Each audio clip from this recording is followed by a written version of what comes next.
Voy a hablar ahora del paso 17, 18 y 19 de un proceso de investigación cualitativa como lo hemos venido haciendo. Con estos pasos, a partir del paso 17, iniciamos lo que sería la segunda etapa de un proceso de investigación. La primera, como ya lo hemos dicho antes, es la etapa de planteamiento, es la primera. Y hemos dicho que esta etapa tiene 16 pasos que ya hemos visto en videos anteriores. La etapa 2, que es la etapa de diseño metodológico, en la primera, que es el planteamiento, se dice qué se va a investigar, y en la segunda, que es el diseño metodológico, se dice cómo se va a hacer. Entonces, a partir del paso 17 y hasta el 29, vamos a ir explicando poco a poco cómo se realiza esta segunda etapa de investigación, la de diseño metodológico. Empezando por el paso 17, en donde tenemos que decir cuál es la metodología. Por metodología tenemos que entender el conjunto general de herramientas que vamos a utilizar en el proceso de investigación. Si el conjunto de herramientas es de tipo numérica, es decir, es fundada en el número, en la cantidad, bueno, entonces la metodología es cuantitativa. Pero de manera prácticamente general, la investigación cualitativa, su nombre lo dice, no es en base al número, sino en base a los atributos, a las cualidades. Por eso, de entrada, prácticamente siempre que hacemos una investigación cualitativa, pues la metodología es cualitativa también. Algunas veces podemos mezclar algunos datos numéricos que fueron obtenidos de forma positivista a través de entrevistas, encuestas, de estadísticas, etcétera, y esos datos pueden ser reinterpretados hermenéuticamente. Si ese es el caso, entonces la metodología no es solamente cualitativa, sino que diríamos que es una metodología híbrida, o una mezcla metodológica, o una mezcla paradigmática. Como sea, la metodología en el paso 17 es la definición que vamos a hacer de los modos en que vamos a investigar. Es una elección de herramientas y por lo tanto ahí se define el tipo de metodología que vamos nosotros a utilizar. En general será una metodología cualitativa. El paso 18 y el 19 están ligados íntimamente y tiene que ver con lo que llamamos en investigación observables. En algunos libros le llaman unidades de observación. Es igual, son sinónimos. Los observables es aquello que vamos a ir a ver a la hora de ir a hacer el levantamiento de campo. Es que vamos a ir a observar. Obviamente, aquí la pregunta es importantísima, porque de la pregunta se derivan los observables. Solo que hay dos momentos.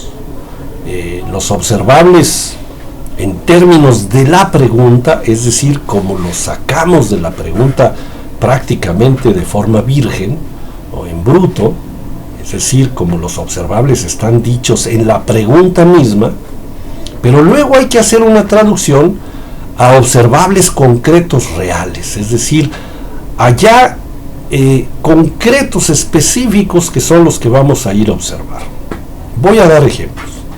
En el paso 18, que son los observables en términos de la pregunta.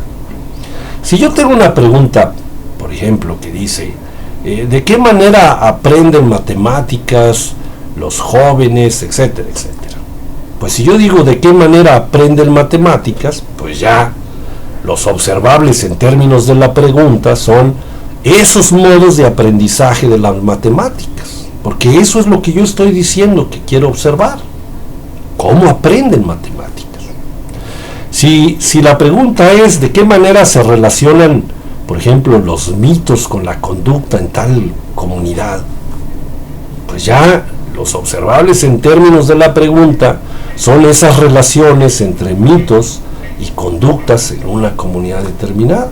Está dicho en la pregunta cuáles son los observables.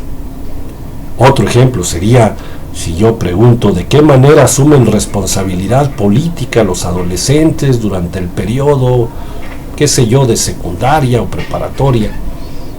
Bueno, pues ya los observables en términos de la pregunta son esas formas en las que asumen responsabilidad política. Pero si se fijan bien en estos tres ejemplos que he dado, los observables son todavía un poco ambiguos, es decir, están claros en relación con la pregunta. Por eso digo que son observables en términos de la pregunta, porque es una manera fácil de extraer los observables de la pregunta. ¿Qué dice la pregunta? ¿Cuáles son los observables? Es sencillo. Pero luego no está claro todavía qué es lo que voy a ir a observar en términos concretos. Ya en el levantamiento de campo, ¿qué es lo que voy a ir a ver? Porque el aprendizaje de las matemáticas, tengo que decir en qué particularidades voy a observar ese aprendizaje, porque el aprendizaje sucede en forma concreta de alguna manera, ¿no? Entonces ya puedo decir, bueno, mis observables van a ser los fragmentos de las tareas de matemáticas en los cuadernos de los estudiantes, o no, la manera como en concreto que en el salón desarrollan preguntas para de ahí obtener un aprendizaje de las matemáticas, etcétera. Es decir, ya no son observables en términos de la pregunta, sino que estos observables en términos de la pregunta ahora se han traducido a observables concretos, a cosas concretas que yo voy a ir a observar. En el ejemplo de la relación entre los mitos y la conducta, fijo, ¿y eso dónde lo observo, no? Está en términos de la pregunta, pero ¿dónde lo voy a ir a observar? Bueno, pues, o puedo ir a observar conductas en las cuales se develen los mitos. Entonces ya los observables son concretos, son conductas. O no, voy a hacer entrevistas y entonces mis observables van a ser los fragmentos del discurso en esas entrevistas donde ellos develen relaciones entre mitos y conducta.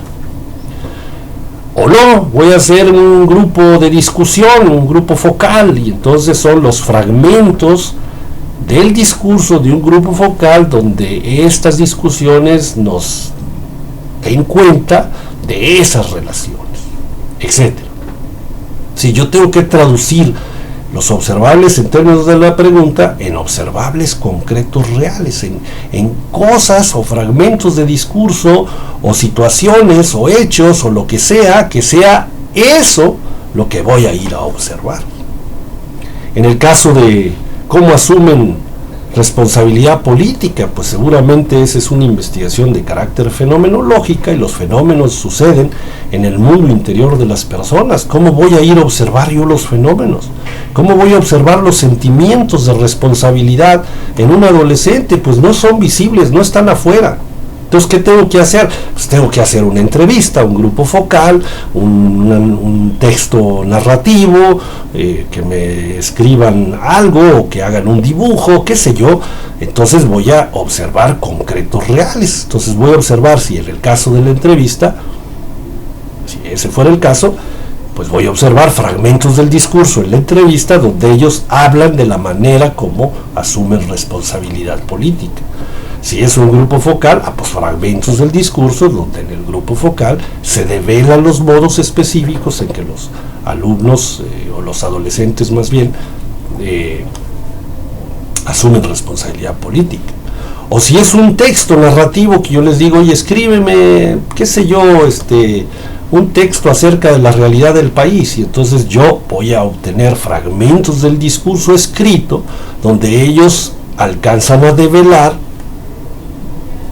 cómo están asumiendo responsabilidad política. Como quiera que sea, lo que he querido decir es que los observables en términos de las preguntas, que son el paso 18, ahora en el paso 19 tengo que traducirlo a observables concretos reales. Cosas, personas, conductas, discurso, lo que sea que se da en el tiempo y el espacio de una manera que yo lo pueda observar. A eso le llamamos observables concretos reales, y se derivan de los observables en términos de la pregunta, y lógicamente los observables en términos de la pregunta se derivan de la pregunta misma.